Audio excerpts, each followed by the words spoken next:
Oh yeah, it's time for some talks. We have to talk. What it do, country? What it do, West Side?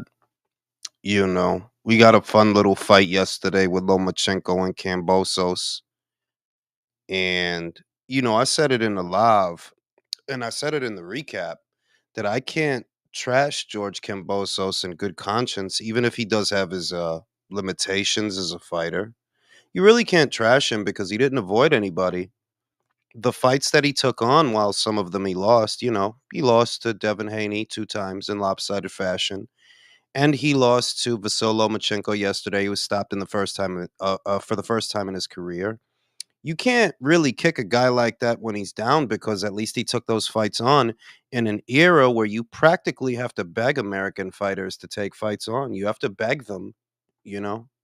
The guys that he fought, and I said it yesterday in the live, the guys that he fought, most of them were the guys that you'd want Gervonta Davis to fight. Those are the guys that you would want him to fight so that when he fights them and it doesn't go his way, they kick him when he's down. So it's like you're damned if you do and you're damned if you don't. That's what it looks like. And I think it's just a microcosm for the toxicity in the American populace, I would say, because I noticed that in the Japanese boxing scene, after Neri lost to Inoue, after he lost, they didn't trash him. They actually bigged him up. They asked him for autographs. They still had a lot of respect for the dude. And in the UK, it's well known that, yeah, they're big boxing fans over there, and they can sometimes be toxic, but for the most part, they give both guys credit. Whereas in the American boxing scene, you see guys gripe about, oh, this fight's not happening and that's fight's not happening. So that when the guy actually does take the fight, they mostly kick him when he's down. And there don't have to be any narratives attached or a backstory. Like when I see George, I do see a guy who, yeah, he's limited. He is limited, but at least he fought. That's what I keep thinking, that you can't really trash him for fighting Lomachenko because he was widely favored to lose that fight. He was widely favored to lose that fight, and he took it on anyway, knowing that. Whereas Gervonta Davis, who I love to bring up, he's supposed to be this excellent fighter, this great fighter who's been avoiding that same fight with that same fighter for like 7 or 8 years. So it's just kind of crazy. Shout out to Toby. Shout out to Kayo. Shout out to Pervy. Shout out to Mazone. Oh, nah, nah. I was just preoccupied most of the day, SK. That's what it is. I was preoccupied. Will, what it do? You know? But yeah, I just think it's silly. That's why I'm so against Inui coming here and wasting time on the Americans. Because I think it's a waste of time.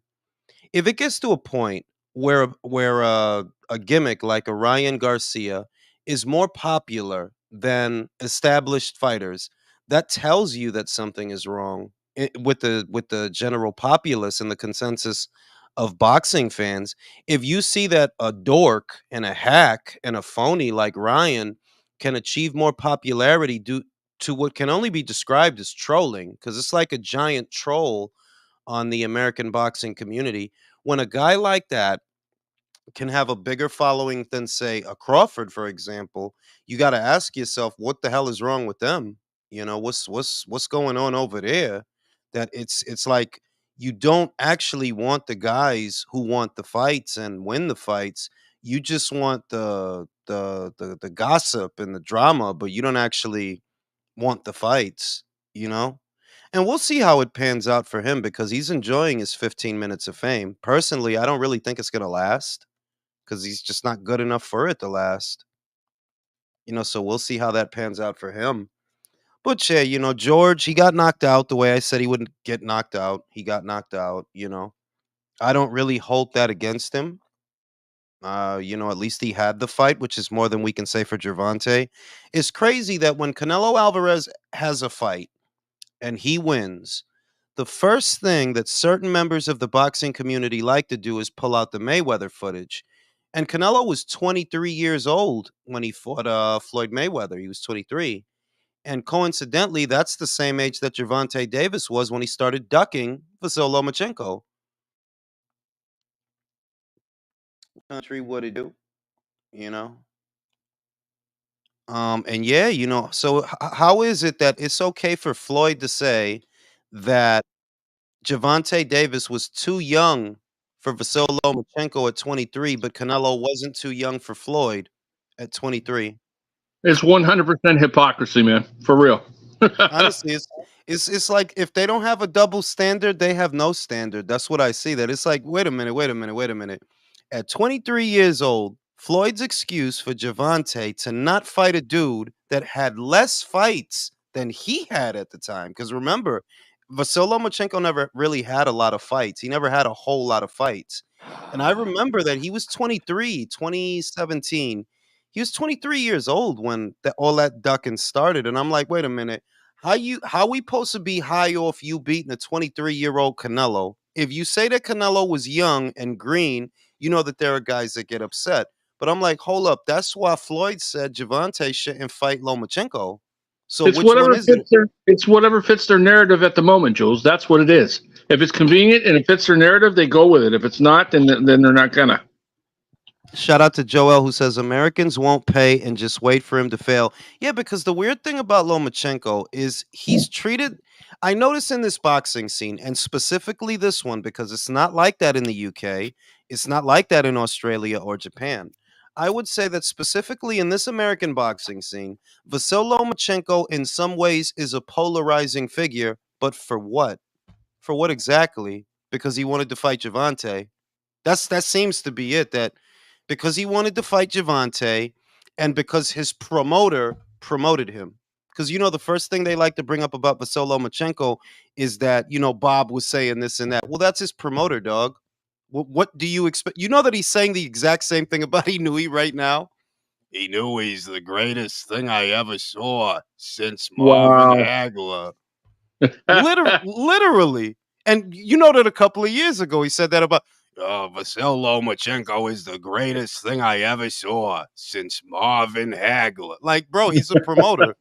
What are you waiting for him to say? And I see this thing with Lomachenko that he gets a lot of hate, and I'm like, if you just step back and remove yourself from all the things that you're acquainted with, because if you're a boxing fan, you're acquainted with these things. If you just step back and look at it, you got to be like, yo, something is really psychologically wrong with a lot of y'all. I'm not Yeah. defending.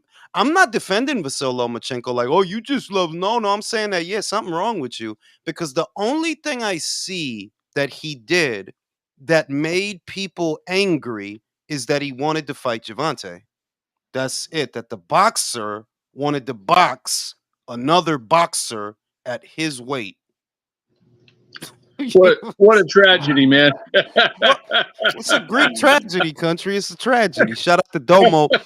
Example of wanting the drama versus wanting the fights is the Benavidez camp. Went to 175 to supposedly fight the winner of Bivol versus Better Beef, only to say the turnaround is too. Yeah, like it's just a bunch of hacks out here, and I've always felt, and you guys know this, boxing is the ultimate microcosm for life, and it's a reflection of its populace. So when you see all of this silliness in the American boxing scene, it reflects the silliness of the American. Yeah, y'all dudes are silly out here, B.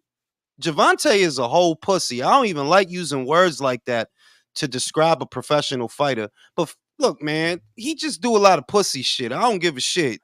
Like, don't act gangstalicious because you not. You a sports ass guy. You are in sports. You're not a And, gangster. and Well, You know what I Julius, mean? and Julius, you're being polite right now because there's only one word to describe Gervonta Davis and all his fans, and you cannot say, and neither you can I. The F word. Yeah, I'll call them. My new favorite word is cowards because I feel that that word surmises it the best. That yeah, y'all really think like cowards. You Did really are a bunch of cowards. Like you are though. Like you are. Clarissa well, cooked him. Like I'm glad she did, bro. it So was it's about different because he what she said he did, like it's true. So it coming out of a woman, like a woman saying it, like I ain't never seen no woman like come at him like that. So for her, like I don't even like her like that, but I'm like, all right, no, but you you right. got It him. if it sounded different. It's the thing that it sounded different and it felt different, like, oh, it hit this time, because there's any number of people that have criticisms for Gervonta Davis. Timothy Bradley has some criticisms. A lot of people have some criticisms for Gervonta Davis, but that one hit different. When Clarissa did it, it hit different because, well, one, what you gonna say, that she ducking somebody? You can't, like, you can't say Clarissa's duck. You can't. None of this shit that y'all be saying about these guys. You really can't say that about her. Like, and I'm not. Y'all know that I'm not big on her at all. But no, you cannot say she's a coward. Frankly, I think she got a lot more heart than Gervonta. To be real with you, like, yeah, shit. If it's a bitch out there that need to be fought, she'll fight that bitch. It don't matter. She'll fight that bitch. But Gervonta, that ain't you, Gervonta. We can't say that about you, dog. We Well, really can't. there was this meme that I saw, and it said that Kambosos fought Haney, he fought Tio, it said, and like four other guys, right? And then the next caption it said Gervonta fought them all on the internet. I mean, really though, like they want us, because they want us to think that he's this amazing athlete or boxer without proving it. And it's like, well, then what are you watching boxing for if you don't want him to prove it? If every time somebody comes up and they come through and they're doing good, you don't want him to fight them. You let him skip out on fighting Loma for 7 years. Teofimo beats him, but you don't put no pressure on him to fight Teofimo. George beats Teofimo. Lou DiBella goes on the internet, says, hey, we want the Davis fight. Davis don't even try. And the crazy thing is, he probably would have knocked out George Kambosos and won them 3. He probably would have knocked him out. But nope. And then George loses to Devin. You don't want to fight Devin. Shakur moves up. Oh, you don't want to fight Shakur. It's like, so then what are you doing, bro? Like, what are you doing? With the Devin thing, after he won, they said, from what I heard, they said, after your fight with Loma, when you're a free agent, like, hit us up so we can negotiate. But then they said, well, we don't know if he's a free agent because he didn't say anything. But I'm pretty sure everybody knew after Loma. My dude, te lo voy a decir. After the Jojo Diaz fight, recuerda, after the Jojo Diaz fight, he didn't get the Lomachenko fight right away. The one who was going to fight Lomachenko was George Kambosos. That's who was going to fight Lomachenko. Yeah. And then the war started, and he goes off and he's out of it. So for that stretch of time, because he was already a free agent when he fought Jojo Diaz. He was a free agent. He wasn't under contract with Matchroom anymore, but they decided to do that fight, because they have a good working relationship. So if you really wanted to fight him, you could have fought him then. Like, let's, honest, he's been a free agent, and he's a free agent now, but what's the point in fighting him now if Ryan beat him? The point is that you just make a lot of excuses not to do why people watch boxing. Like, bro, people watch boxing. People don't watch boxing to imagine Marvin Hagler beating Tommy Hearns. They watch it to see the fight. That's what we're here for, to see it go down. With you, it's always these elaborate, intricate explanations for why you're such a fucking coward. Like I can't even believe my eyes how big a coward he is. It's like, bro, you waited until Ryan beat him to start popping up at his hotel and getting loud. That's crazy. And they really going to celebrate you? That's wow. So they must be some fucking cowards too. No, Jules, the thing is, why do you think Tank Davis paints his nails, dances on camera, and buys purses? He's a hoe. He is a whole-ass whore. Bro, he fucks whoever his pimp tells him to. And who is his pimp? Shit.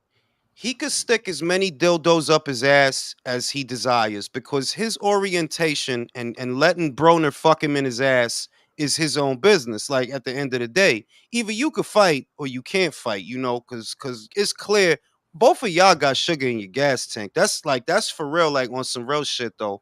That's obvious that's what y'all into. Like, y'all really sweet like that. That ain't even cap. But that aside, because y'all could be, whatever you into, dog. That's just what you be doing. You gotta fight people, bro. Like, you damn near 30, my dude. You damn near 30 out here, B. How is it George done fought Tio, done fought Loma, done fought Devin, and you ain't fight none of them, and you ain't about to neither. You about to fight Frank. That's crazy. If he was actually fighting, go ahead, Devontae. because he's not a competitor. Most of the people in America are not competitive. And it's just not in boxing. It's in basketball, football. These guys are not competitive. They have no competitive drive. They want everything handed to them. They get a lot of money for doing nothing. Like That's so Inoue, true, bro. Inoue is a competitor. Terrence Crawford is a competitor. Usyk, they don't Absolutely. have Gervonta don't have that drive. He's not a competitor. He just happened to be good at boxing. I agree with that. Like, and I hope that that's not the case. And I still have hope because I see the new young guys. I see the new young guys coming through like Shushu Carrington, Abdullah Mason, Tiger Johnson, and I'm like, I don't think they're gonna be Mayweather clones or try to, try to. I don't. I just don't get the sense that yeah, we just on Mayweather dick and we just gonna spend our whole careers being on Mayweather's dick and trying to be baby Mayweather's. I don't see that on them kids, and I don't see that on Floyd Schofield. They're like, no, you're Floyd Schofield. You're not Floyd Mayweather Jr. Unior. You're Floyd Schofield. Yeah, because Yeah, the era of if we remember this previous era that we're in, right, with the exception of magnificent fighters like Terrence Crawford, who makes me proud to be an American, right? With the exception of him, this was the era of the Floyd clones. Just a bunch of dorks coming out in the shoulder roll, fighting like they in their mid-30s. Like, yo, y'all look stupid doing that yeah. shit. Okay, I don't like really to talk about Gervonta Davis because he makes me mad. But let's take, for example, his talks about his sparring sessions. That kind of talk is acceptable for us. Most of us are civilians. We are not fighters. If you're going to talk to me about a guy if you fucked up when you're on a sparring, yeah, I will. Oh, that's tough. But guy, my dude, you are a fighter, and you're still talking about sparring session years and Bro, years ago. Leo, it's like talking about bitches you fucked in high school. That's what that. It's like talking about bitches you fuck. Like, why, yo, my dude, you 30. Why you talking about that? Like, you drive something. What you talking about sparring sessions you had when they was in their teens? Because that's when all that happened. When you talking about you sparred Devin and you sparred Shakur, that's when they was kids, my dude. They in their mid-20s now. You are damn near 30. You 1 year, you not even a year, really, couple of months from 30. What you still sitting around talking about sparring sessions for, bro? Get in there and show us what happened in the sparring session for the It's bread. all Because you're not it's going to all tell he us. has, Jules. It's You're all not he going to tell has. us that what fighting Frank Martin is a bigger money fight than fighting Devin. Fighting Frank. That's bigger. Like, nah, it's Frank, bro. He's the ghost. He's so ghost, motherfuckers don't even know who he is. That's how ghost he is, bro. That's how much Well, he a ghost. Jules, if he was actually fighting people, we wouldn't have all the criticism that we do. Yeah, For real. but they act like we telling him to do something that we not telling Inoue to do. Or Crawford. You see what I Right. mean? That if you say Gervonta need to fight these people, you hate. How is that hating? We tell everybody to do that. The difference is a lot of guys do that and he don't. That's like the difference. You know what I mean? That yeah. You know what I mean? They get it on and he don't. And I was seeing the reactions to Lomachenko's fight, and I got a really stupid comment on the weekend recap video I did from a guy, and it was about Lomachenko, and it's like, yo, dog, like you're turning you're turning him into a polarizing figure. Where what's polarizing about Lomachenko? What, that he wanted to fight Gervonta? Because I can't think of a reason for you to really dislike him. Like with Ryan, Ryan is a very easy guy to dislike. Like, yeah, you're just a piece of shit. I can't wait for you to get knocked out again because I'm gonna ejaculate when that happens. But but it's like, and it's not, once again, I'm not the biggest Lomachenko fan. I never had him at number one like a lot of people. I never had him at number one. I never thought he was the number one pound for pound fighter ever, right? But at the end of the day, when I see the way that he was treated by the American boxing fan, I'm just thinking, what did he do that you're so mad at him? What? That he wanted to Insisted he won 2 fights that were really, really close that officially counted as L's for him. I guess. No, because they hated him before that. Like, let's not beat around the bush, fellas. They hated him before that. I can only Honestly, speak. like, I can Go only ahead. speak for I can only speak for myself when I say that I never really understood Lomachenko and what they were trying to sell me with this guy. I understand that he was a very good fighter, and I had to actually see it a couple of times to actually understand that. But the initial marketing, when you hear that this guy is one of the greatest fighters ever and he has like less than 15 fights, you're just kind of left scratching your head like, okay, what am I looking at here? You Well, actually have no, to I understand. was there with Will. I was there with you that I think that did Top Rank try to oversell the fighter? They absolutely did. I mean, yeah, absolutely, of course, but that's their job, and I'm not an Absolutely. idiot. That's their And job. And would you say that now that's pretty fucking warranted after he just won back the title? Like, I think that's pretty monumental in his No, career. when I think of the greatest fighters that I ever saw, or at least what makes the greatest fighters in my book, I automatically think of George, and not George Kambosos, George Foreman, because you just got to be one hell of a son of a bitch to win a fucking heavyweight title at 46 when people Yeah. are laughing. Like if you really get down, who do I think is some of the greatest fighters that I ever saw? Oh, George Foreman. It's not even close between him and some people. But the thing is that certain things are common sense. Bob has a job to do. I know that. Just like Frank Warren has a job to do. He could say Tyson Fury is this and Tyson. I know you got to say that, so I'm not going to be mad that you said that. I know you got to say that. That's your job. You know, like when Def Sonny gets up there and starts brown nosing and licking ass. Yeah, it's annoying, but you know he has to do it because that's what they're paying him to do. So there's a common sense component that it's like, yeah, Bob is overselling the guy, but that's his job. What do you want him to say? The guy's kind of all right. His shoulders are really small, but he moves around a lot. Like, what are you expecting him to say, bro? It's his job, you know? So with Loma, I see one of the great fighters of this era, not the greatest fighter of this era, but definitely one of the great fighters of this era. You know, he's 36 years old. He just stopped a guy who's never been stopped, who has been in there with, good fighters that didn't stop him.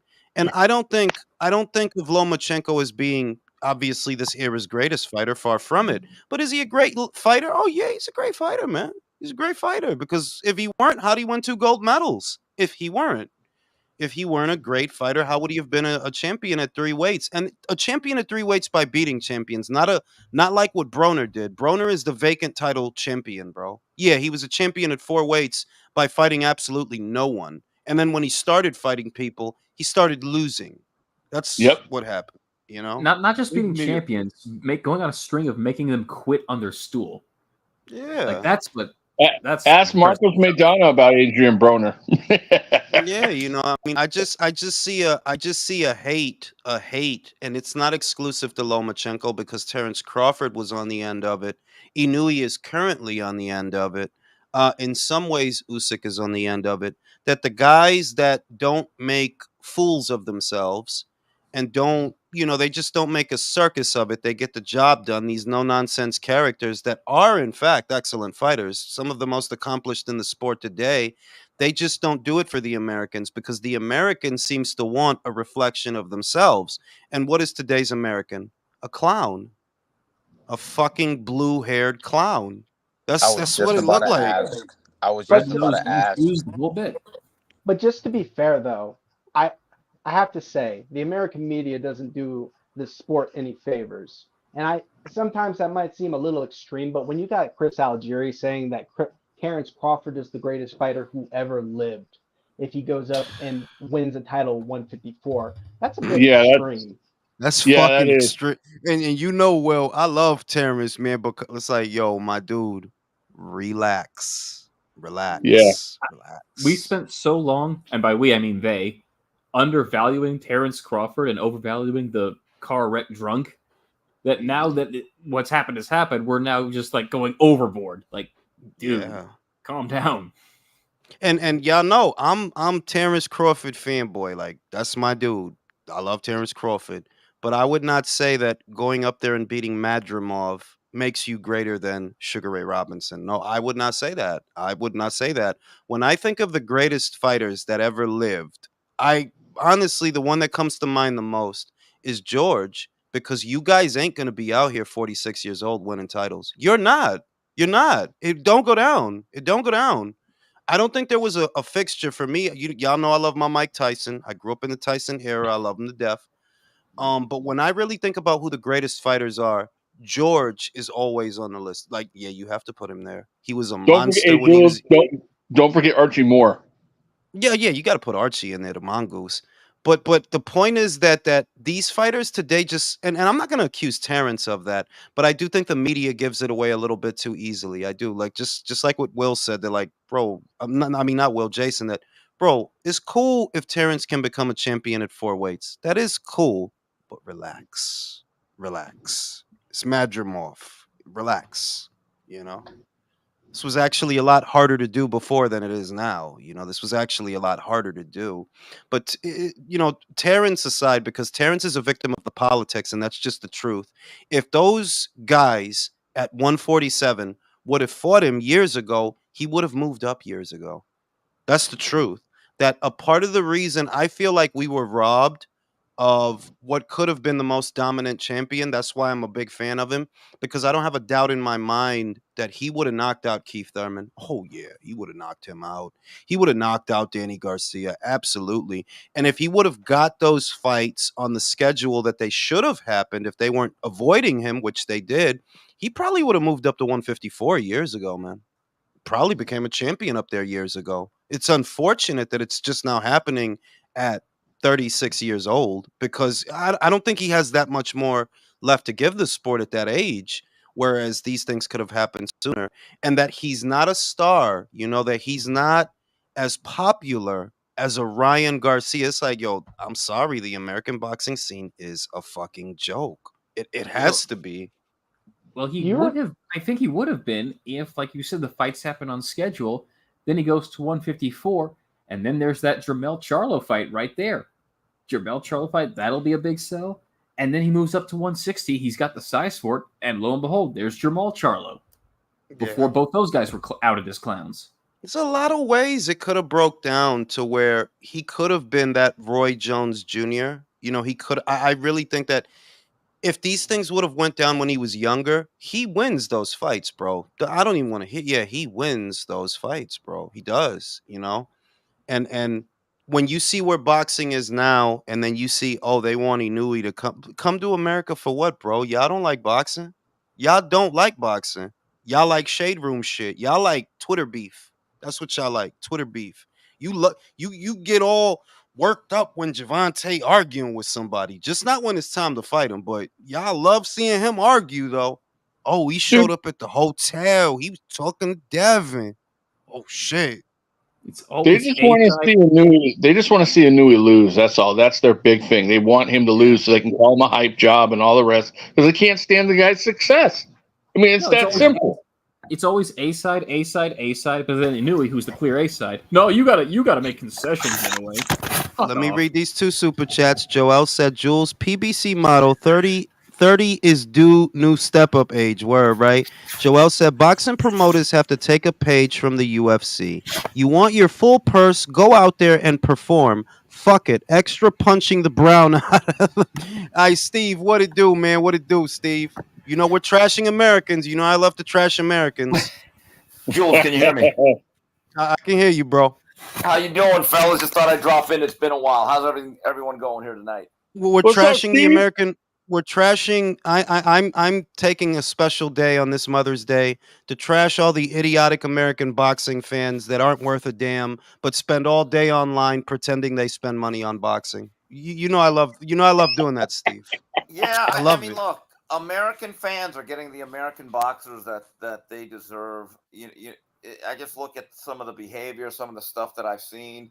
You know, Jules, I guess with content creators, I give you credit on YouTube. You're about the only guy that says it. I don't like Ryan Garcia. I can't stomach him. You're not pandering towards him, which makes you a terrible human being in the eyes of the Garcia cult. And all I could say is welcome aboard. I guess it's just you and me. And, and then, Shakur Stevenson takes it personal that I lay out the reality of his impending free agency. I don't care who you sign with. I'm just letting you know that there's never been a situation where a boxer leaves a company and then that company gives you a major fight against one of their guys. It has never happened. And there's a lesson in life here, gentlemen. Everything comes at a cost. That you might sign a great new contract, and you might get a great bonus. You might be promised a lot of things, but here's the problem: you may not get any of those fights that you want. So I don't get it. And then now he's trashing or taking some really bad shots at Ishe Smith, who in the past I have not gotten along with Ishe, but I think Ishe was just trying to be an older brother and say, look, the way you're handling this is not correct. And now Ishe's heated. And I'm thinking to myself, Jules, coming off of that De Los Santos fight, which unfortunately I was ringside for, this is a guy who talks like he's Ray Leonard after he beat Tommy Hearns. It's maddening. Honestly, Steve, like, to me, what's nauseating, and I said it at the top of the show, that this era will be remembered as the era of the Mayweather clones. A bunch of young guys in their 20s who wanted to fight like they were 36 years old. Because that's how Shakur fought. Like, you fight, like, are you boxing on a budget? Is there only a certain amount of punches that you can let go of in a round? Because that's how you fight. And you think people are supposed to just gobble that up and marvel at how boring the fight? Like, oh my God, look at how he didn't throw a punch. Oh my It's jazz, God. fool. It's jazz. But Jazz nobody hands. ever. Well, Oh my today's God, fighters- look at the lateral movement of the not punching he's doing. Yeah, I mean, we're gonna have the faint meter. You bring up Floyd Mayweather. It's really interesting because I'm not on board with the whole Floyd Mayweather ruined boxing. I do believe trying to be faux FAUX faux Mayweather has absolutely impacted the modern day fighter. Now it's interesting. It took Floyd Mayweather 37 fights to get to De La Hoya. Now this is a career that was 11 years into it. He actually had some layoffs where him and Top Rank were kvetching at one another. So he was probably should have been about 40 to 42-0. He had won 4 major world titles, and he was no worse than the second best fighter in the world coming into that De La Hoya fight. He was 37-0. What I don't understand about a guy like Shakur is, Shakur, you're 21-0. Stop acting like you quote unquote paid your dues. And you're getting paid $3 million per fight. Floyd wasn't. They racist. It's just bizarre to me. Someone can make me pay dues like that. Let me tell you something, Steve, because you know that I think most of you know that I hate to approach that subject. One, I'm a very honest person, right? I'm a very honest person. I'll tell you what you want. I'll tell you what I'm thinking, whether you like it or not. But I cannot approach that subject and be completely honest because it'll ruffle a lot of feathers. It will. It will. The real shit is Top Rank isn't racist. You're fucking boring. Right. Yeah. And by You're the way, fucking boring. Top Rank, if you look at their history, it started with black fighters. Out of their last 20 young signings, I think at least 15 have been younger black fighters, like who is it? The guy that I like, Bruce Carrington, Abdullah Mason, Tiger Johnson, guys of that ilk. And what I find interesting is this about Shakur's, the sense of entitlement that somehow, and I'll explain to this, Top Rank can say to Loma, hey, you're going to fight Shakur. But if Egis Klimas and Vasil Lomachenko said, no, we'd rather fight the winner of Navarrete Baranchik, guess what? There's nothing Top Rank can do. I think that people Steve, that's what I said. Steve, that's what I said in the recap video, that if Team Kambosos and Team Lomachenko decided that they would rather face each other than any one of them facing you, that's not Top Rank's fault, bro. There's nothing Top Rank can't make them fight you. That's the first thing. The second thing is you've reached a level of delusion to where you can literally get booed for 36 minutes so that you can turn around and blame, yeah, they racist. Nah, homie, you're boring. You're fighting like you're in your mid-30s, bro. Yep. Go ahead. I'm going to say it because Julius doesn't want to say it. There are some people, there are black fighters, I'm going to say it. There are black fighters that they think the only way a promoter can prove that it's not racist is has to lose money on them, promoting them. I'll go a step further. I don't like saying this because I know that this is not the mentality of a cumulative. This is the mentality of a few individuals. This is not the mentality of the black consciousness. It's not. Not No. everybody's like that. I know plenty of people that look, point being, you're misappropriating a real issue for personal gain. And that's the truth. Top Rank isn't racist because you're fucking boring. So get out of here. Don't bring racism into it because you're fucking boring. The fact is you're overpaid and you're boring. Them giving you $3 million, that's too much fucking money. Because the average boxing fan is more entertained by Navarrete than you. And I know he's not getting $3 million. I know he's more entertaining than you are. It's a fucking fact. Jules, let me clear up something that Shakur said, and then I think eventually deleted as he's trying to catch up for the league leader and deleted tweets with Tank Davis. He said something to the effect that Floyd told me that once they're done with you, that in using you, they get rid of you like you're disposable, like Bud and Floyd. Here's the fact: Floyd Mayweather actually bought out his own contract in 2007. That there was a $750,000 buyout. Top Rank really thought, okay, we beat Gaddy. Now we could start to do something.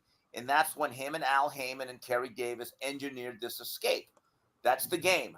But they did not dump Mayweather. As it related to Crawford, Crawford had gotten to the end of the contract, and it was very clear that unless he was not with Top Rank, Terrence had to venture out and, in essence, join the PBC for one fight.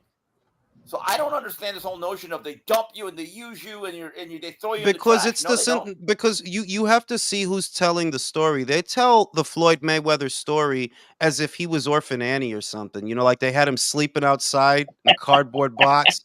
That's how they like to. Poor Mayweather. He was a diamond in the rough. He was special all along. I'm not knocking you. And the thing is that look, what worked for Floyd worked for Floyd. That's the truth. Floyd was successful. Here's the caveat: you're not Floyd. Why do you Yeah. keep acting like you're Floyd? You're not And by him. the way, a couple of months ago, and this has been widely reported. I got it from the source, and this has been confirmed.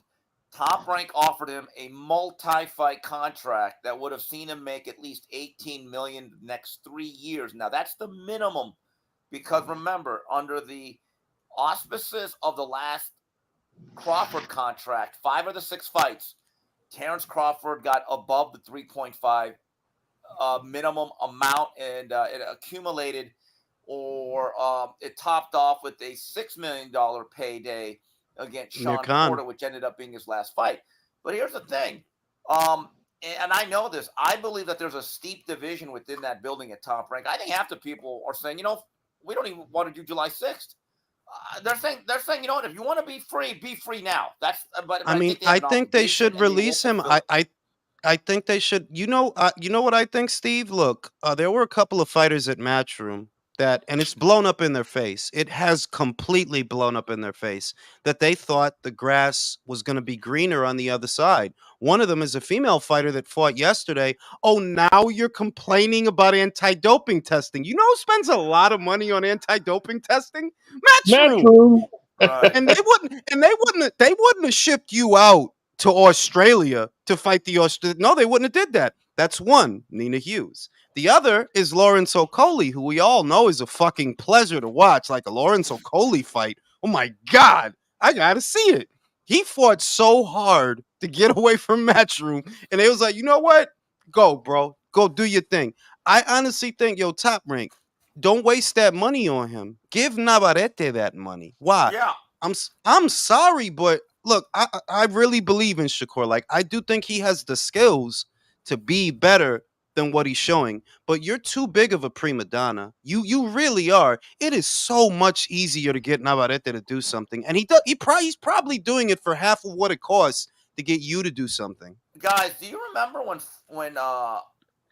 Shakur won his first world title? I was actually at that fight. It was in Reno, Nevada, and he fought Joet Gonzalez in a vacant title shot. And you kind of knew that he was going to grow out of the weight because he was so much bigger than Joet that night.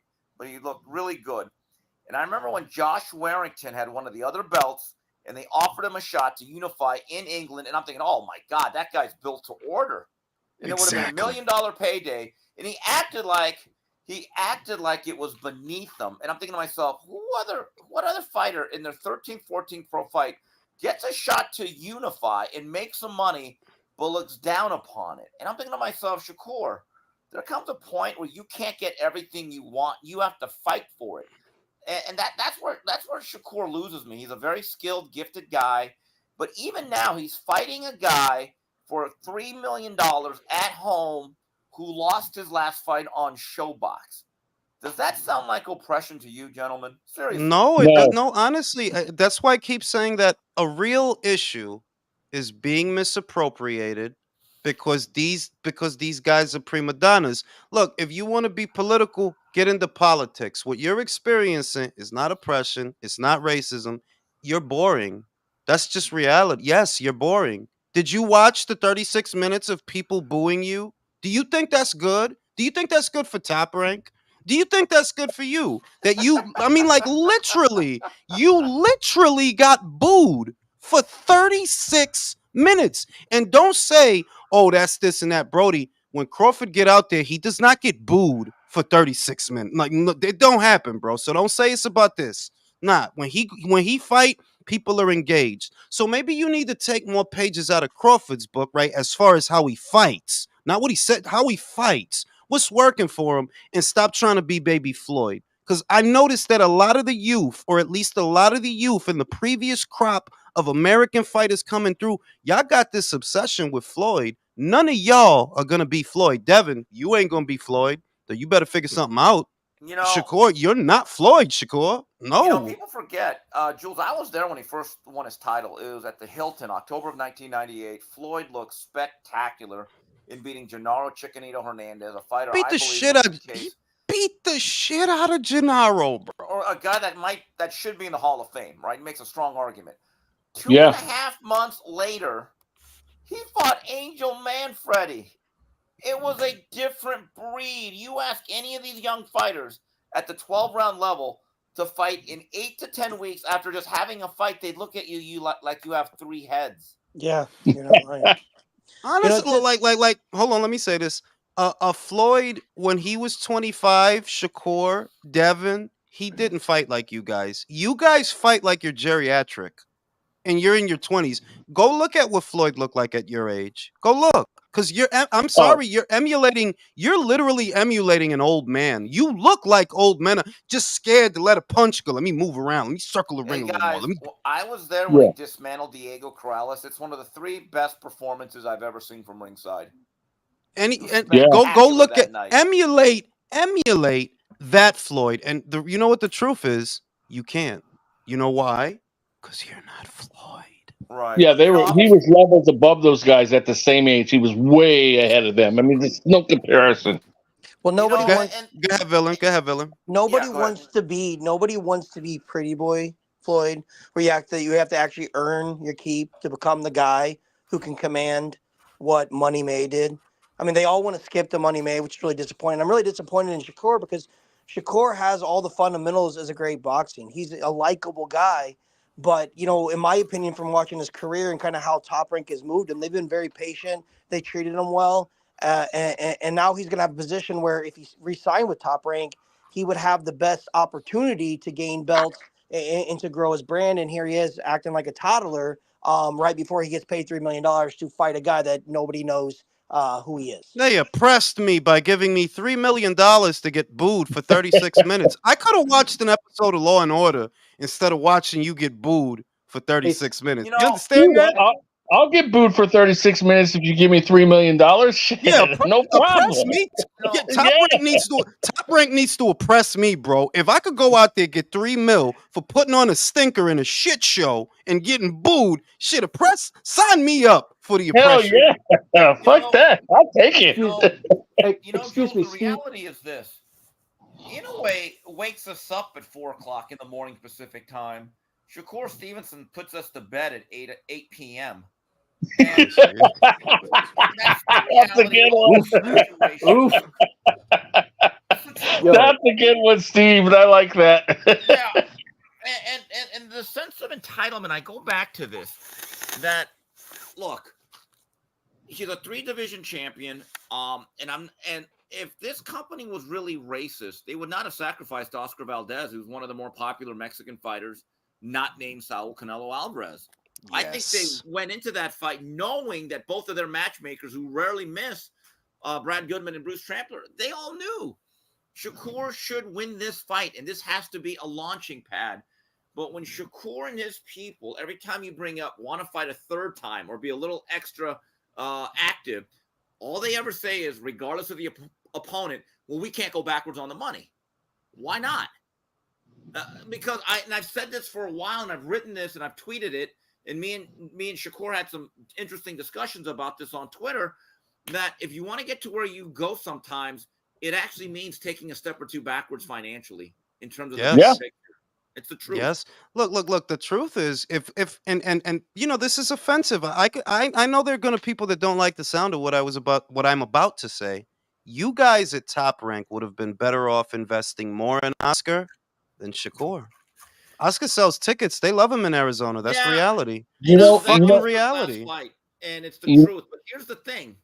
Shakur was the kid or the young man with the Olympic background. He was the one who was American. He comes from a major media market, New York, New Jersey. And in all fairness, he still draws pretty well. He's done 10,000 plus the last 2 fights. So there's something there. But this whole notion that somehow I am Floyd Mayweather circa 2008, it's complete delusion. Steve, I got to disagree on this in this aspect. I think it's a bad investment. Top Rank hasn't gotten anything out of for the money that they put up to get him and sign him and do his fights. What did they get in return? A petulant, ungrateful child. That's what they got. They got a fighter that's literally defaming them by calling them racists. So I'm saying, look, honestly, for that, you might as well have saved that money and poured it into somebody else that wouldn't call you that. You go get boring on someone else. Hey, Steve. He's Devontae. I don't got nothing but fantastic things to say about his dumb ass. You drug out a George Kambosos fight for a year so you could fucking lose. Right. So you could. And they try to come up with every excuse. But listen to this though. He was saying Top Rank favors the black fighters. And now do you, Devontae, now do you understand? Now you understand me?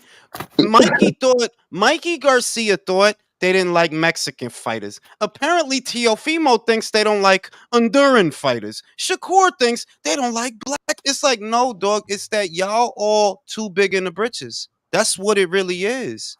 Jules, Teofimo, you won. Wait, hold up, country. You won one Lomachenko fight, but we're in the middle of a pandemic. What the fuck do you think is supposed to happen after that? You think Uncle Scrooge is going to let you in a towel with all the quarters in it after that, bro? We were literally coming out of the pandemic, bro. Literally. The audiences wasn't even back yet. What did you think was going to happen after you beat Loma? Real quick. Hey, Steve, there's only one guy who's a perfect example of what you were talking about, that he gets it about going backwards to go forward, and that's Devin Haney. He went backwards. No, it's Miguel Cotto. Devin is another one. I'm sorry. Devin is another one. There are guys who get it. And look. Well, wait a minute. Didn't he take less money to go to Australia, though, and fight? Didn't he take less money and all that? In other words, I don't think Devin is as big a prima donna as Shakur. I think Shakur is actually a bigger prima donna than Devin. But in a very general sense, when I look at the quality of the performance versus what it costs, my honest opinion, and I'm very good with numbers, you guys are paying these kids too much. You don't have the fanfare to warrant that kind of I'm sorry, you don't though. You ain't got that many fans, my dude. Not that many. That's what they got to pay you to get you in the ring.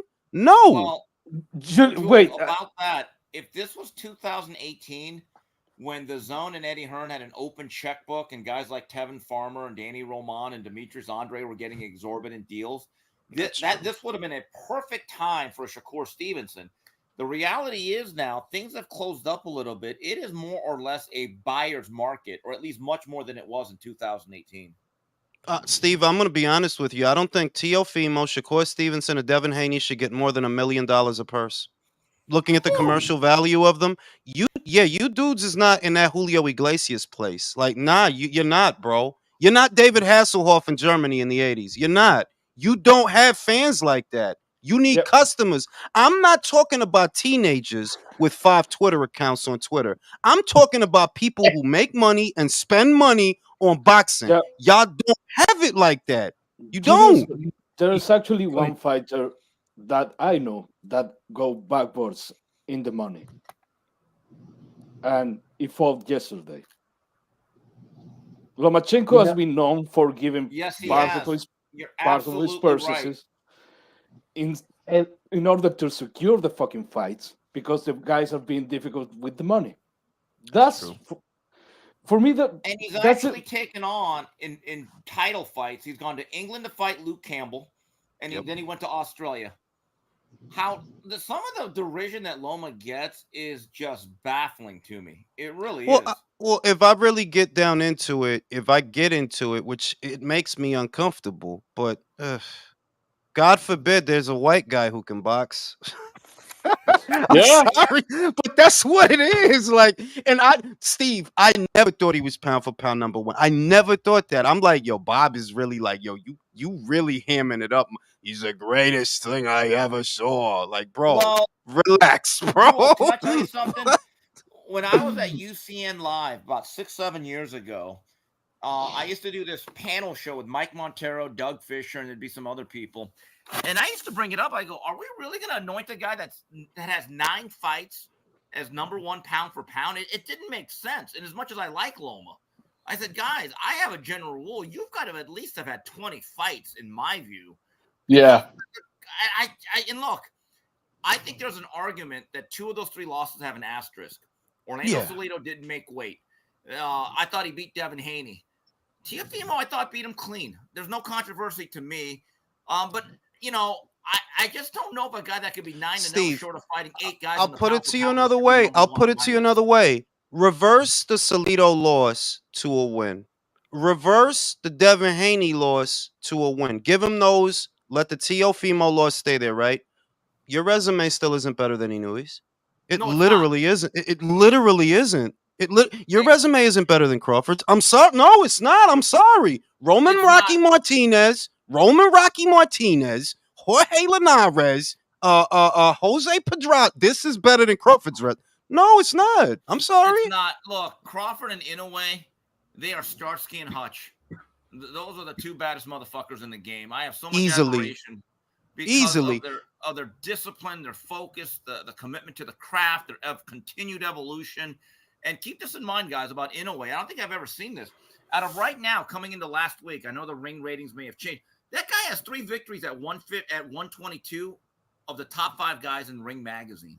Listen That's to an me. amazing Listen to me. run. It's Short important to amazing run. make it's important to make this distinction that I am not the gigantic Loma fan. I'm not that guy. I like him. He's a good fighter to watch, but I don't think he's the greatest thing since sliced bread, and I never did. And I said it in 2018. Enjoy him while he lasts, because that style he's got, it don't age well, you know? So No, it enjoy him doesn't. while And he's Jules, one thing we forgot, I was ringside at Carson, and I was a big fan of Gary Russell. I think he underachieved because he only fought once every blue moon when he was a champion. The way he handled Gary Russell, it left me kind of awestruck. I'm not going to lie to you, though, Jules. No, To I do thought that it in your was third, no. fourth I fight, saw I was no. like, I saw him, and I thought this is a great amateur. Like, don't get me wrong. I think he's a fantastic fighter. I don't want to disparage him, but at the same time, I've always been in the middle. Like, he's a great fighter, but I don't have any illusions about him. Case in point, Mike Yu brings up Rigo and Walters. There's a reason I didn't bring up those victories. Bro, I knew you were going to do that to Rigo. I said you were going to do that to Rigo, Yeah, and the the video Rigo is fight was up. an ass. Come on, that was a mismatch. Like I said he's gonna old man the little guy, because the little guy's too fucking little. When it came to Walters, I said he's gonna beat Axeman, because Axeman, look, in fairness, Axeman did it to himself. You missed a year asking for money, bro. You just not in a position to do that, bro. It's your fault. But those are not huge wins to me, Axeman and Rigo. Like, no, those is not. Nah, I don't homie. think so Loma said either. it himself. Rigo was at least a weight division above where he needed to be for that fight.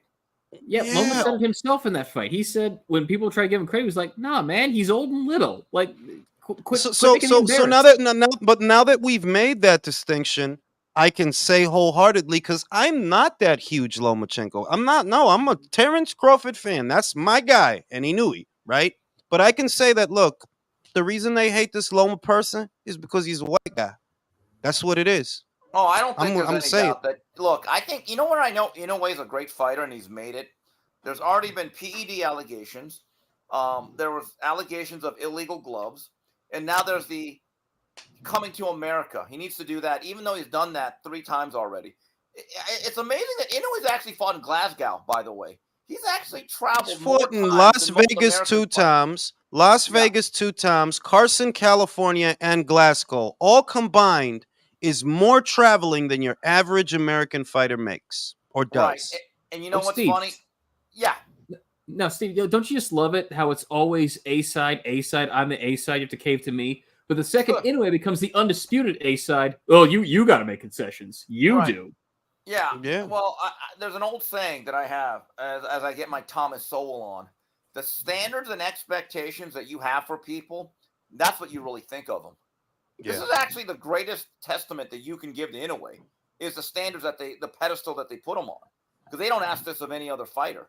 And even a guy like this is how good Crawford is. Crawford could fight Israel Madrimov, who's a very talented guy. I covered him in the beginning. I was actually embedded in his camp for a story when he fought in Frisco, Texas. I think he's a really talented guy.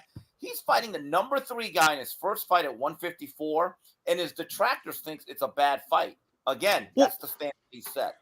And this is the insanity. These same morons that are criticizing him for fighting Madrimov while Sebastian's out for most of the year. Remember, you fucking idiot? Yeah. He's out for most of the year, you fucking genius. And the other guy, do you even know who the IBF champion is?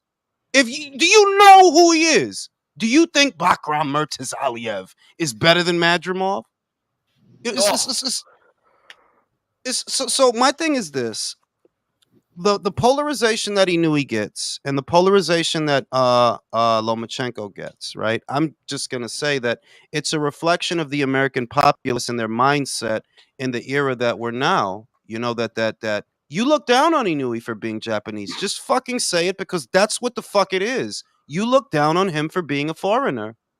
That's what it is. You don't fool me. I know exactly what it is. You look down on him. And, you know, Loma just happens to be a blue-eyed white guy with fancy feet. And you don't like that shit.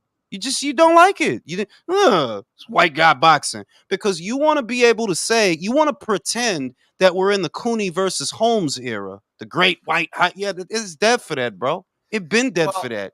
Guys, let me ask the whole panel. Jules, you started. Out of all the major American sports, that's the NFL, NBA, NHL, MMA/UFC, NASCAR.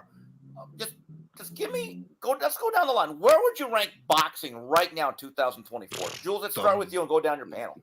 The fucking bottom, bro. The bottom of the bottom, bro. That's where it's at in America. So you say 7 or 8. 7 or 8 to you? Yeah. All right, what about the rest of you guys? Blurt out a number. What is the ranking again? Can you specify the ranking so I understand correctly what you're trying to... Well, out of all the major sports that we watch as an American populace, which would mean NFL, NBA, NASCAR, MMA, whatever soccer league you might watch that's in America, college football, which is what top number 5, by the way. What number's top? Mark says it's just above bowling. Okay, so it may not be top 10. No, but I'm just saying, out of all the sports, where do you rank boxing right now in the American hierarchy? I would say somewhere above professional pool, somewhere below swimming. So, like, yeah, maybe 10, if that. All right, so the consensus is it's probably closer to 10 than 2 or 3, right, guys? Absolutely. Oh, yeah, by all means. So get this. So that's the market Inoue needs to come to. Think about that. Bro, listen. They're telling the guy, hey, come to my country so that when you do, I don't give you any credit and I won't even buy your fucking fight. You want to know how? Because they don't buy their own guys' fucking fights. You think they're going to buy his? No. You going to buy a ticket? You going to go there? No. I said it in the videos I did right after the fight that they're not asking him to come here because they legitimately want him to come here. It's that they want to see him fail, and this is all they can say. Oh, he Yep. doesn't fight in America. Well, who says he has to? This ain't I the will say 80s. this, Jules. I said to people at Top Rank, I've been telling them for the past year, from Bob Arum on down, you bring Inoue to a major market, either New York, LA, San Francisco, you would have at least 20,000 people at that fight for an Inoue, because I think it'd be a bucket list item for a lot of fans who would fly in. It would be a lot like Golovkin during his peak, because I remember being at all those fights. And Yeah, it was he did amazing sell out how Madison many Square fans, Garden. Jules, it was amazing how many fans would come up to me and say, hey, where are you from? I'd get Chicago, Charlotte, Texas. I'd be like, wait, you flew in for this? They're like, yeah, we had to watch Golovkin.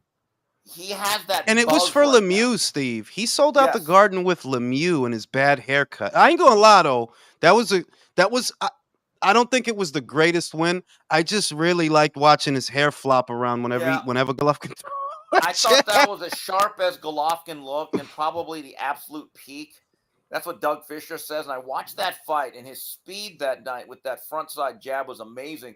Guys, going back to Stephen Fulton, here's the funniest thing that always got me. Why does Fulton with the 2 belts have to go to Japan?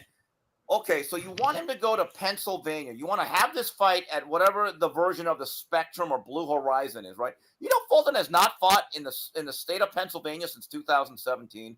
Bro, this is the thing. This is Wow. what makes it. This is how you know that it's an argument that's motivated by 2 things: bigotry and belligerence.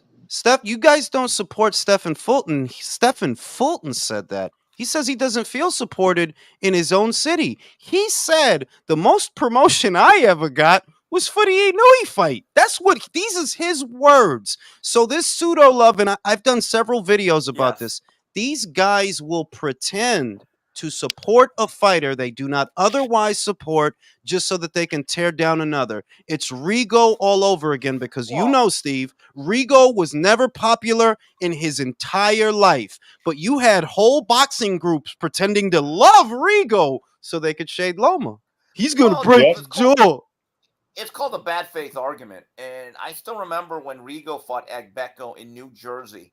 And it was right before that war with James Kirkland and that kid from Jersey, Tapia. People at Top Rank said by the middle of the 7th round of Agbeko and Rigo, I'm being dead serious. They counted 52 people in the audience by the late rounds. 52, because everyone left. All the Jersey people were pissed off because that. And I'm like, you could have thrown hand grenades inside that venue and no one would have gotten hurt, right? So right. And I'm looking at this, and here's the funniest thing. Louis Neri is from Mexico, which actually supports all weight classes. Okay, he makes pretty decent money out there with Zanfer. He was more than willing to make 2, 3 times, 4 times the money he was to take on the monster in Tokyo. Didn't hear a single complaint from him or his camp. They knew the deal. It is what it is. I just think. Go ahead. Well, now they're doing the same thing with Rigo. For Inoue, it's like, oh, Rigo would do this, Rigo would do that. Are we talking about the same Rigo who went feint for feint with fucking Casemiro? Shut Basically. up. Jules, remember that Japanese guy we talked about that knocked him down twice?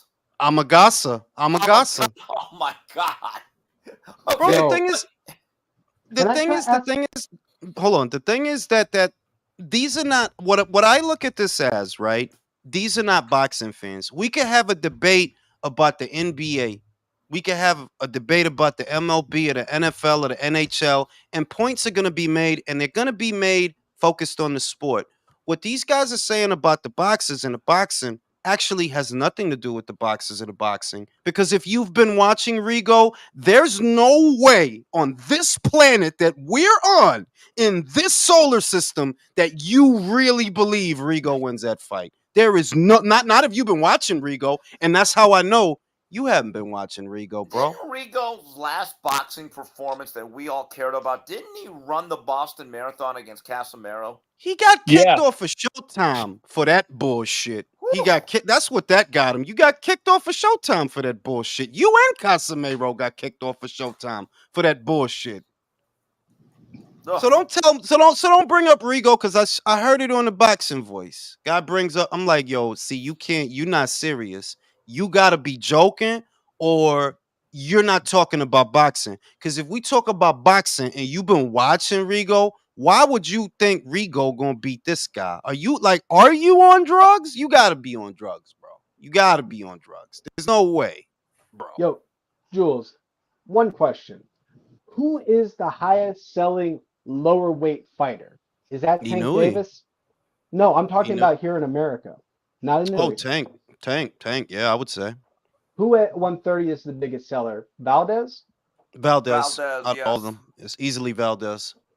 Who at 122 would be enticing enough to come here to fight? Because there's nobody I know of. No, I remember What I said. Listen, there's nobody so spectacular doing something amazing at either 126 or 122 aside from Inoue that he should fucking have to go anywhere. In fact, I would prefer that he stay in Japan to piss on these Americans. I would prefer, like, yeah, don't fuck them. Fuck them. Go watch more videos of Gervonta, not even videos.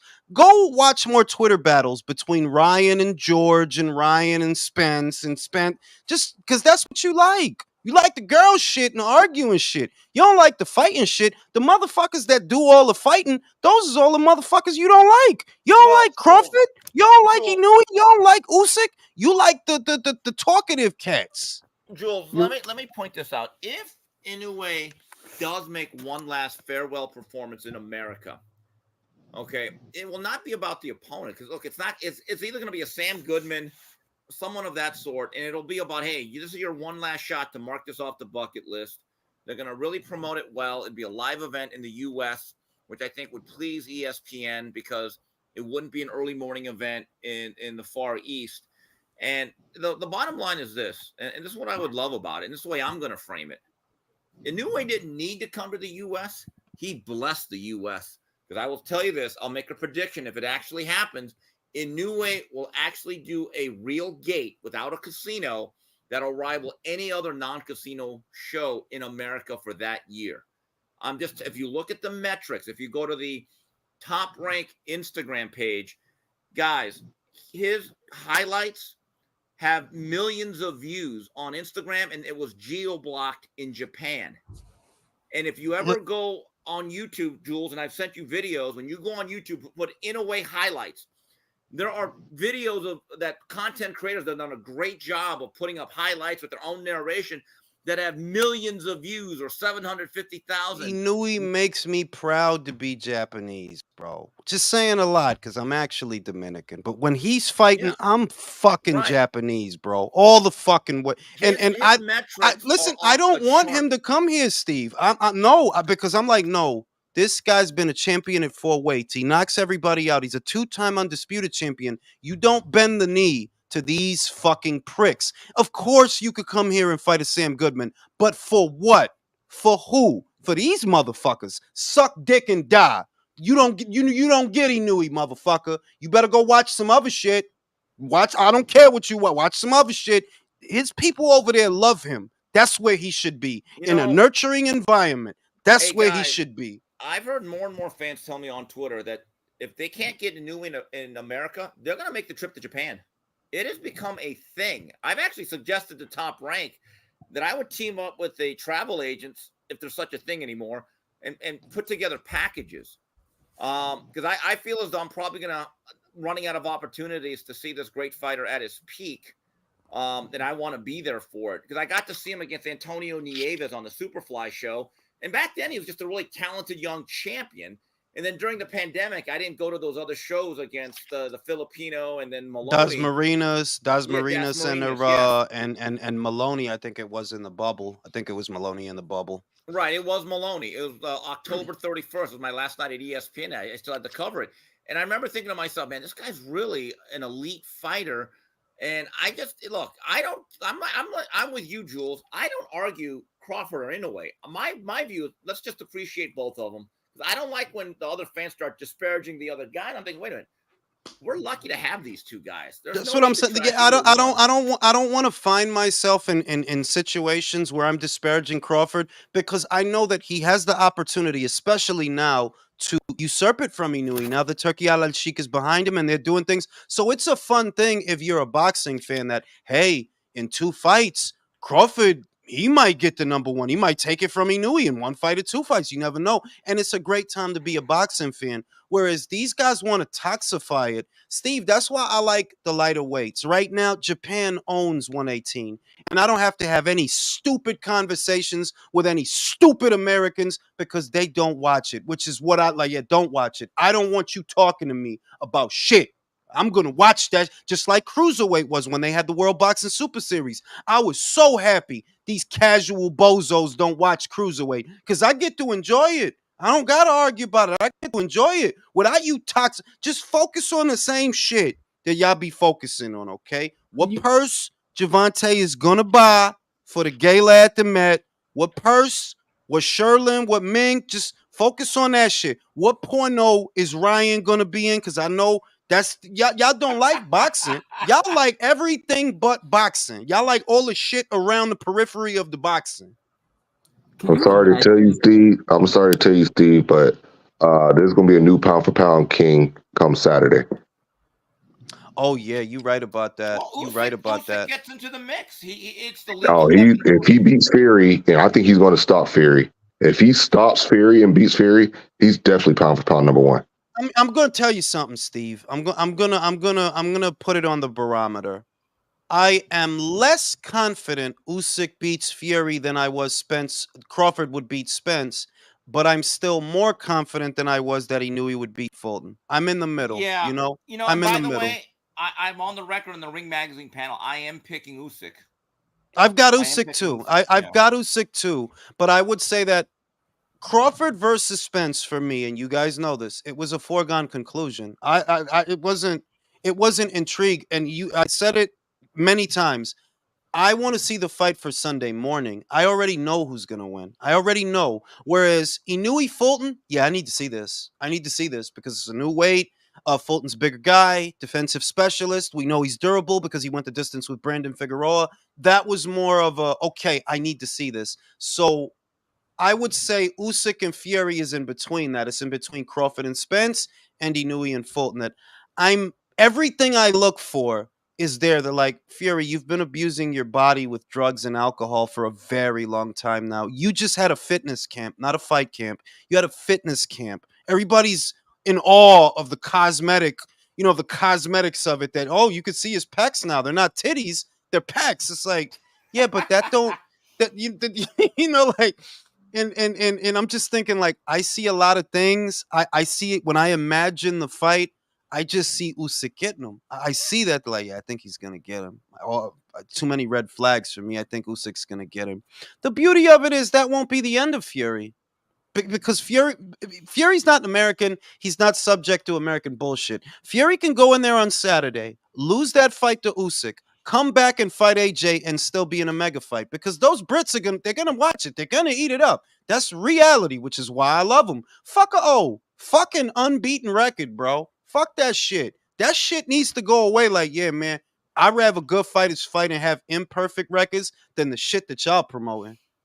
Ring, do you think he'll come back though if he gets knocked out? Like, yes. I think he will. You think he comes back? Yes, because he has an expensive cocaine habit that requires a lot of money. Yes, I absolutely do. Absolutely do. Cocaine costs. Come on. It's not a poor man's drug, and it never was, bro. What I know is this, all right? He'll come back and he'll fight AJ. And Steve, I'm going to go on record. I'm going to say this. I think AJ knocks him out. Smooth out. I think AJ knocks him out. And he'll try to make it you're always a good man, Anthony. I give you the reins to the Captain Crunch. It's going to be like a thing like that where he's going to try to be all gracious. The reins to the Captain Crunch and the ship of glory. It's going to be some shit like that. You're always the boss of the two. Because Fury's a grifter, man. And I don't know, like, I don't like getting too invested in a fight, Steve. I actually don't like getting too invested in fights. I feel like it clouds judgment. But when I look at him, I'm like, I look at Fury objectively. This is all based on a Wilder fight. This is not based on how you really are. Everything people think of you is based on them 3 fights. That's it. Because nobody thought you was A, B, C, and D. Even after you beat Klitschko, they weren't saying all that shit about you, bro. This is all because of what you. Years off, Jules. I mean, geez. No. I remember the reaction the day of. Nobody. I remember. I was in the boxing groups. I saw what people were saying. They said it was one of, and I agreed.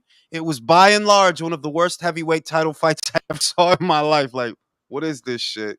Y'all dudes is wild big to just be fainting in here and clinching and fainting like, yo, is anybody gonna try to take the other guy's head off? You know what I'm saying? So I look at Fury as, is he a good fighter? Absolutely, he is a good fighter. If he weren't, we wouldn't be talking about him. He wouldn't have got this far. He's a good fighter, but he is far from what they're making him out. Like, no, homie. No. Forget Lennox Lewis. Jules, Ray Mercer would have beat this motherfucker up. When people were putting him in all-time discussions, and I'm like, have you looked at his run of defenses from Sefer Safari and Francesco Pianetta, Tom Schwartz? And they prop up, he's the lineal champion. And I'm thinking, that's the problem with the lineal thing. You can hide behind that stuff and fight me and you, Jules, 10 times and say, well, he's had 10 lineal defenses. But that's sycophant behavior because the way the lineal goes, you lose it 3 ways. You lose it in the ring, you die, or you retire. Fury retired for 2.5 years. So he wasn't lineal when he came. Like, no, he wasn't lineal when he came back. Where he may have become lineal again is in the second Wilder fight. That's when he might have reclaimed it because at that time, Joshua had lost to Ruiz, which made Fury and Wilder number 1 and number 2 across the board. So maybe he was lineal from there on out, but he wasn't lineal the 2 years that he was retired. And he wasn't lineal when he fought Safari and Pian. No, he wasn't, dog. He wasn't, okay? I think and people take that. Sorry. No, go ahead. I think people take that clip of Fury when he was in the corner of the ropes, moving his upper body. A lot of people that put him in those conversations of all-time greats, they point to that clip and they fucking because they're trying to turn that into Ali. You know Ali versus Cleveland Williams, right, Steve? Those highlights, that's some of the most used Ali. They're trying to do that with Fury and Schwartz, and it's fucking nauseating. But like, get the fuck out of here, bro. Just get the fuck out of here, bro. Fuck out of here, yo. This shit, I can't wait for him to get his. But right now, I just want to see Ryan. Oh, God, I just want Ryan to go away. I fucking hate Hey, by the way, I'm on Twitter right now, and Ryan is just telling George, hey, I was just kidding. Ha, ha, ha, ha. Oh, God, Jesus Christ. I George gets him. No, I really don't like Ryan Garcia, man. Like, I just... Nah, because you know what the shit is, man? It's like he's a troll on the boxing world. Like, bro, like, ugh. Look, I know this because the universe talks to me. Enjoy it while it lasts, Ryan, because it's not gonna last. Imagine saying that about a guy who's down, and the second George Kambosos, who just got his ass beat, even says the slightest thing to you in a vaguely threatening way. Oh no, bro, just kidding. Like, how big a bitch are you? It's not even. Yeah, look, dog. He'll get his. If I know anything, I like I said it on Twitter. I'll say it again. I read this book before. Ryan, enjoy it while it lasts, because you don't have what it takes to make it last. You don't. You're better off getting into pornography at this point, or movies. Do a Josh Whedon. He belongs. He doesn't belong in the boxing ring. He belongs on the CW. He's like something out of a Josh Whedon show, like Buffy the Vampire Ryan or some shit like that. Like, nah, bro, you don't have it to make it last. That's the truth. It's gonna take a lot of angling and a lot of chicanery and a lot of finagling to keep you winning. It really will, though. It will, because you don't want to make 140. So what are you gonna do? Go fight Boots? My ass. Jules, you honestly think Ryan's smart enough to read and memorize the script? Come on now. I don't know, bro. You better figure it out, because I know this. It's not gonna last. Like, no. Ryan's genius is being smarter than all the dummies that follow him. It is like the most loyal cult since Jonestown. Yeah. I mean, they haven't gone to Guyana yet and taken the grape Kool-Aid. That may happen in a year or so, but. He's got to keep winning for that to happen, Steven. I look at the landscape. Look, you better start fighting MMA fighters. I'm telling, yeah, you better start fighting MMA fighters because you're not good enough. That's the truth. I'm not crying Devin the River. I keep saying this. I'm not crying Devin the River, right? But the reality of it is, there was a lot of angling that got you that win. It's a lot of angling, bro. It's a lot of angling. Too much. And that's not going to work all the time. It's not. Some guys can go in there and break your fucking face. So enjoy this because it's not What going to last. you think the booty roll defense is gonna fail him one day? He's bro. I said it. You. I think you were here for the live, Jason. That I didn't see a great display of boxing. I just saw that Ryan is stronger. That's it. That when you land with more authority than Devin. But your feet are all over the place. Your feet are crazy. Your punches aren't the most defensible. There are long spells in the fight where you're not even doing anything aside from moving around. It's just that whenever you landed that left hook, you hurt him. You hurt him a lot. That's what I saw. That all I see is he's stronger than Devin. That's it. He is stronger. I think I said it before, but it's like Ryan Garcia took that one Bruce Lee quote. I don't fear the man who practiced 1,000 moves one time. I fear the man who practiced one move 1,000 times. He took that a bit too literally with the left hook. Because that's the only thing he does well. He's spamming the left hook, bro. He's just spamming it like the jab button in Street Fighter. You know the jab button, the one you don't use. He's like spamming that shit, like left hook, left hook. That was my move. Crouch down and do that in the corner. Pisses everyone off. You know what I'm saying? But when I look at where he is, that okay, well, you're not a professional. You're not going to make 140 because you don't want to put your body through it. You don't want to work hard, in other words, because you could make 140. You just don't want to. So you're going to hang around 147. And okay, maybe Steve, do you think he beats Mario Barrios? Does he have to make 140 though? I mean that no 147, Steve. 147. Yeah, you're right. Mario. I mean, that's a tough one because Mario is good. That's the most winnable fight, Steve. That's the most winnable fight. Mario's a tall, upright fighter. I think eventually he might get hit with that left hook. But, I'm sick of people saying it was only 3 pounds. Folks, the last 3 pounds for a fighter trying to cut weight are absolutely excruciating. Well, that's what the narrative relies on. It relies on the ignorance of the audience that ingests it, that those last 1 or 2 or 3 pounds, that's what's difficult to come off. That's where the trial is. So Devin subjected himself to that and Ryan didn't. That gives Ryan a leg up. And, they don't want to hear that because you just mad at Devin. All right, bro. Yeah, the thing with Mario is I still look at him as more of a natural 140 pounder and not a great puncher. No, he's not. He doesn't have much pop. Yeah, so I mean, I think Ryan has a good shot in that fight. That's the only one. Let's see what Ryan's B sample comes out, and then how the New York State Athletic Commission deals with that news. Should it be positive, which most of the times it is. Yeah. So, let's see exactly what type of disciplinary action takes place there, and then we can start planning Ryan's next fight. But I'm with you, Jules. It's almost like it's just cardinal sin not to like Ryan. I'm thinking to myself, why? Like what is there to like? What is there to like? I find him hard to stomach. Okay, that's just me. I'm old. I'm not changing. It is. Hey, I'm not fucking young. I don't like him just because he can't speak Spanish. That's enough for me to not like. Hey, man, you better get the fuck out of here, bro. You Christina Aguilera. You better get the fuck out of here, Ryan. All right. I don't like him just because of that, but as a consumer of boxing, a fan of the sport in a very general sense, no, there's nothing to like. There isn't. You're not that dude that's gonna go in and establish yourself as the man. Your whole thing is angling. The whole thing is angling. Like that's your career is angling. You're not really that good, bro. Go ahead. If you're that good, unify 147 because you're so fucking good. Do it. Bet you don't. I'll bet you don't. You don't. The reason you don't want to fight for titles, you don't want to be on the hook for mandatories, and you don't want people coming for you. Everything you do is all based on how good you're not, honestly. Jules, you know what the most annoying thing about all this is? The most annoying thing, if it all goes down and Ryan is guilty of this, he's going to get a 6-month slap on the wrist, same as Canelo did, same as every guy who makes money did. Bro, Ryan's case is not the most egregious case. I would say in the realm of the most egregious doping cases that we've seen in the last 6 years, Jarrell Miller's takes the cake. 4 pets, four, and he got off with a slap on the wrist.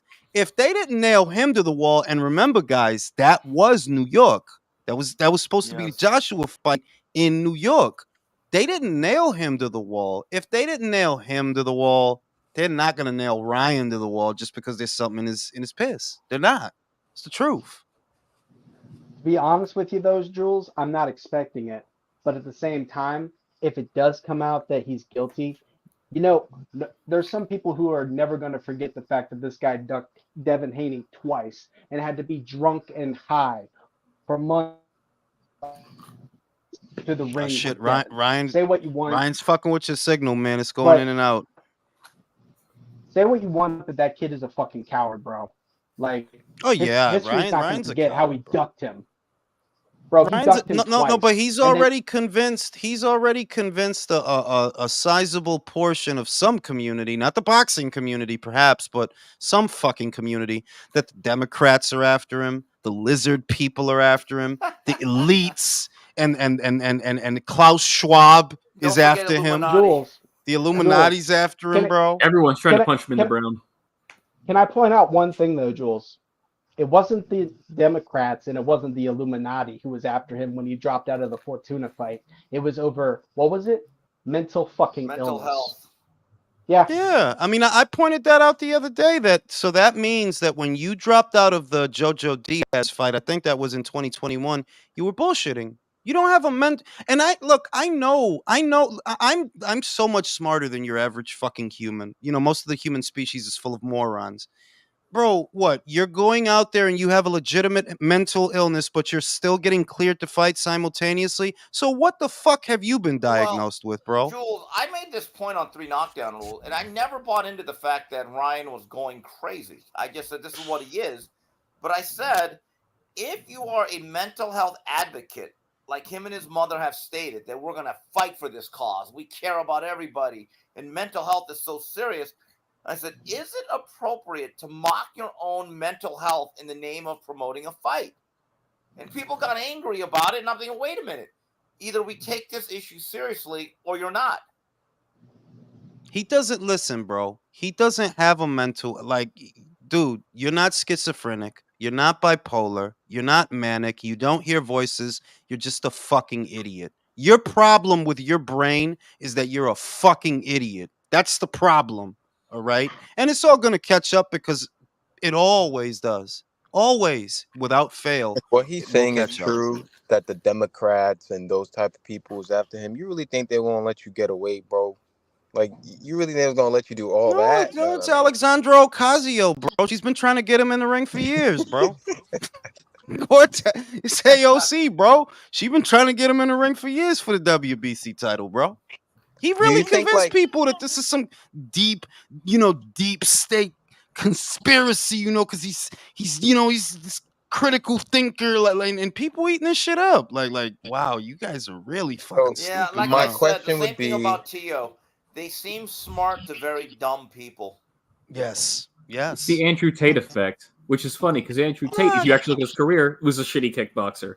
We're not gonna look. I'm not even one of these Andrew guys that swears by him, but I've heard him, and he seems a smarter guy to me than Ryan. I'm sorry. Yeah, I do think Andrew is a bit smarter than Ryan. Ryan is a fucking moron, but that's a part of his appeal, that he's just as stupid as the 12-year-old at home watching YouTube videos about the blood sacrifices of Michael Jackson and Kanye West. That's where he's at with it. That's why he appeals to them, because he sounds like them. The difference is, dude, you're 25. It sounds like you have the attention span of a 12-year-old. That's what you sound. I fucked your wife. Fucking dork. So God, why can't the cartels get to him, bro? You don't go over to Mexico. I want them Sinaloa goons to get to him, bro. Just I don't know, man. Just hang him off a fucking hotel or something, man. So my question would be, do you think fighters like Ryan around this time want to phase out the belts? Because Ryan, I think see, this is the thing. He wants to, but it's because of what I said. You're not good enough to tick off those boxes. You're not. There are other people, they're going to have to go through that process whether they like it or not because you don't have his social media following. That's anomalous what he's doing. It's anomalous that, well, look, you have so many people following you on your social media that you don't actually need to fight in title fights to gain notoriety. That allows you to circumvent that, but that's not across the board. That's Yeah, not going to everyone work else with needs the everybody. belts. Bottom line, every generation has a fighter or two that's their popularity trumps the belts. It actually transcends the need to fight for titles. Canelo is even at that level, even though ironically he has all the belts. But that's the thing, and also he can create his own rules, his own weight classes. He can just pay off a guy the day of the He's weigh-in. got Super Ryan weight. You remember how Cotto had Super Cotto weight 155, 157? We have Super Ryan weight 143. That's Super Ryan weight or Right. Junior So Ryan weight. everyone else needs belts. Bottom line, because everyone else. Yeah. If that wasn't the case, you'd have a bunch of fighters vacating them. That still has not happened. And it's not going to. Look at Carlos Adames. He still hung up throughout all of this. He hung on to that interim title, bro.